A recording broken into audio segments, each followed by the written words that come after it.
بلکہ ہر کلمہ پڑھنے والی بیٹی تمہاری بیٹی ہے، ہماری بیٹی ہے نا؟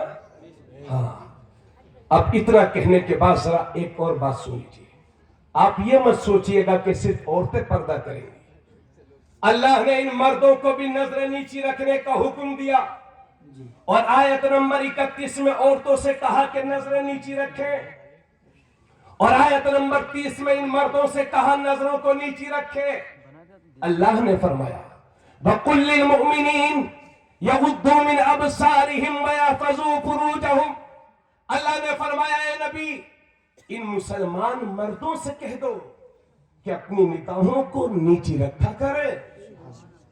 یہ مطلب نہیں ہے کہ سوار جائیے تو بازپور جائیے تو نیچے نیچے دیکھ کے جائیے۔ مطلب یہ ہے کہ وہاں نہ دیکھو جہاں دیکھنا جائز نہ ہو، یعنی کسی اجنبی عورت کی طرف مت دیکھو۔ مگر اب تو جیب میں 2 روپیہ آئے صاحب، لوگوں کی بولیاں بدل گئیں۔ اب تو جو کروڑ پتی ہوتے ہیں وہ یہ کہتے ہیں یہ پردہ تو ملا مولویوں کے گھر میں ہوتا ہے، باقی دل اچھا ہونا چاہیے، نظر کا پردہ نہیں ہوتا، ایسے ہی بولتے ہیں نا۔ لیکن میرا تجربہ سن لو آپ، اور میں آپ سے بھی کہتا ہوں اس کا تجربہ آپ بھی کر لینا۔ عمر ہے 80 سال،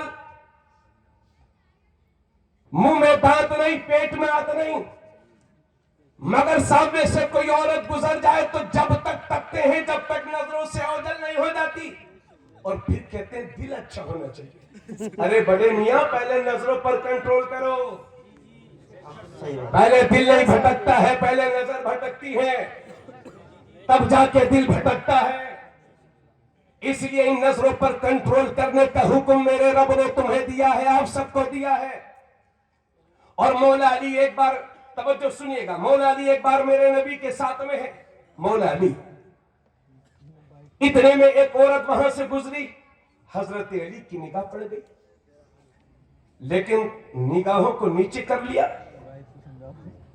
تھوڑی دیر کے بعد حضرت علی پھر دیکھنے لگے ادھر کو،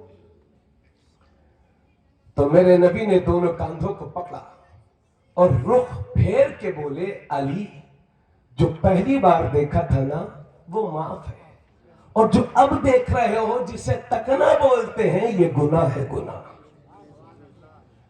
ارے ہوش کی دوا لو بھائیوں، جس اتر پردیش میں ہم رہتے ہیں اسی اتر پردیش میں مسلمان بچوں کے لیے لو جہاد قانون بنا ہوا ہے۔ جو بات اخبار میں چھپ چکی ہے اسے چھپانے سے فائدہ کیا؟ اور میں نے تو ابھی 8-7 اکتوبر کو اجودھیا کے بیچوں بیچ میں قلب شہر فیض آباد میں چاروں طرف پرشاسن کے لوگ کھڑے ہوئے تھے، صحافی حضرات اور ہر دھرم ہر مذہب کے ماننے والے۔ اسی چیز کو میں نے کہا تھا، آج آپ کے لیے عرض کر رہا ہوں، میرے رب نے آپ کو نگاہیں نیچی رکھنے کا حکم دیا ہے، اجنبی عورتوں کو مت تکو۔ تو اسی اتر پردیش میں لو جہاد قانون بنا ہوا ہے۔ اس کا یہ مطلب ہے کہ اگر کسی مسلمان لڑکے نے کسی غیر مسلم کی لڑکی کے ساتھ شادی کر لی تو لو جہاد قانون کے تحت اس کو 5 سال جیل میں رہنا پڑے گا، اور اگر اس کے الٹا ہو جائے تو کوئی سزا نہیں ہے، بلکہ لوگ کہتے ہیں اسے سمان مل گیا ہے۔ یہ تیاری ہے تمہارے لیے، 5 سال جیلوں میں رکھنے کی تیاری ہے میرے قوم کے بچوں تم کو۔ اس لیے اجنبی عورتوں کی طرف مت دیکھا کرو، ان کی طرف نگاہ اٹھا اٹھا کے مت دیکھو۔ اور سن لو میرے بھائیوں، ایسا نہیں ہے کہ صرف مسلمان کی لڑکی کو نہ دیکھو، چاہے وہ ہندو کی لڑکی ہو، چاہے سکھ کی لڑکی ہو، چاہے عیسائی کی لڑکی ہو، چاہے مسلمان کی لڑکی ہو، چاہے کسی قبیلے اور کسی خاندان کی لڑکی ہو، چاہے کسی ملک کی لڑکی ہو، چاہے کسی صوبے کی لڑکی ہو، چاہے کسی شہر کی لڑکی ہو، اگر مرد مومن ہے تو اجنبی عورتوں کو تکنا چھوڑ دے۔ اور میں وعدہ کرتا ہوں بھوکا والوں، اگر صحیح وقت پر تم نے اپنے رب کے حکم پر عمل کرنا شروع کر دیا تو یہ ایک لو جہاد قانون نہیں، اگر جیسے ہزاروں قانون بھی بن جائیں گے تو اسی زمین کے نیچے دفن ہو جائیں گے۔ نعرہ تکبیر، نعرہ رسالت، مسلک اعلیٰ حضرت علامہ تبریز عالم قادری، سبحان اللہ۔ میں نے اتنی باتیں کیوں عرض کی ہیں؟ اس کی وجہ یہ ہے کہ غوث اعظم کے والد توجہ ہے آپ لوگوں کی؟ جانے کے موڈ میں تو نہیں؟ بالکل نہیں, ختم ہو گیا سارا موڈ جانے والا. بہت چم کے بیٹھے ساتھ میں لے کے چلیں گے تمہیں ٹینشن نہیں. اللہ کرے آپ کی صبح ہو, ہماری بھی صبح ہو, اور ہم سب لوگ انشاءاللہ. اس لیے میں نے یہ ساری باتیں عرض کی ہیں. اب اس اللہ کے ارشاد کی روشنی میں اب غوث اعظم کی زندگی سے سبق حاصل کرو. غوث اعظم کے والد سید ابو صالح موسیٰ جنگی دوست 3 دن سے, کئی دن سے جنگل کے کنارے بیٹھ کر کے اللہ اللہ کر رہے تھے, اور 3 دن سے روزے سے تھے. کتنے دن سے؟ یہ بیچ والے بچوں بیٹا نہیں, 3 دن سے روزے سے تھے. اتنے میں دریا میں بہتے ہوئے ایک سیب آیا, اٹھا کر کے کھا لیا. تو دریا میں کوئی امرود بہ کر کے آ جائے یا سیب بہ کر کے آ جائے تو اسے کھا لینا کوئی شریعت کے نزدیک چوری نہیں ہے, مگر تقوی کے خلاف ہے. انہوں نے ایک سیب کھا لیا تو پریشان ہو گئے اور اپنے پتہ نکالنے لگے مالک کون ہے باغ کا, تاکہ معافی مانگ لو. ارے ہم لوگ بھی تو دوسروں کے کھیتوں سے گنا توڑ توڑ کے کھاتے ہیں. کبھی سوچا بھی صحیح کہ مالک کی اجازت کے بغیر کھا رہے ہیں؟ جی. دوسروں کی لاہی صفا کر دی اپنی بھوجی کے چکر میں. باغوں سے آم توڑ کے کھا گئے بوڑھے جو وہاں رکھوالی کرتے ان کو دوڑنے پر مجبور کر دیا. کبھی سوچا ہم نے کہ یہ تقوی کے خلاف ہے تو نہیں؟ لیکن آؤ سبق حاصل کرو میرے غوث کے باپ کی زندگی سے. سیب آیا بہتا ہوا, اٹھا کر کے کھا لیا, لیکن دل کہنے لگا ابو صالح مالک کی اجازت کے بغیر کھایا ہے نا. تو دریا کے مخالف سمت چلنے لگے, یعنی الٹی طرف.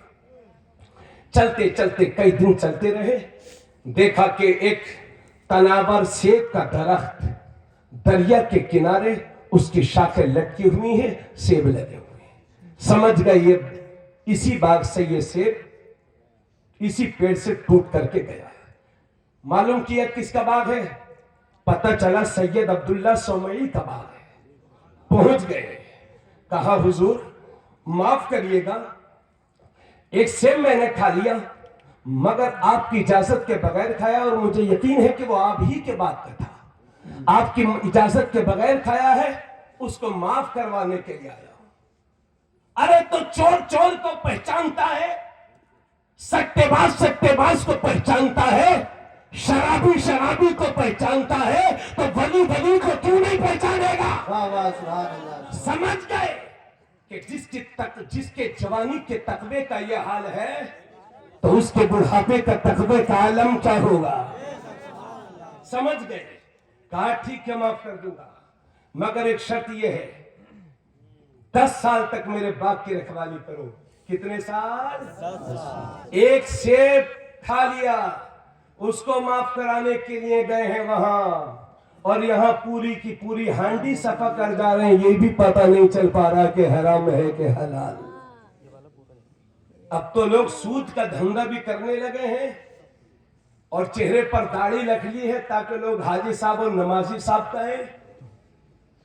اللہ کے نبی فرماتے ہیں جس نے حرام کا ایک لقمہ کھایا 40 دن تک اس بندے کی کوئی بھی عبادت قبول نہیں ہوتی ہے. اور یہ میرے نبی نے فرمایا کہ جس نے سود کا 1 روپیہ بھی کھایا.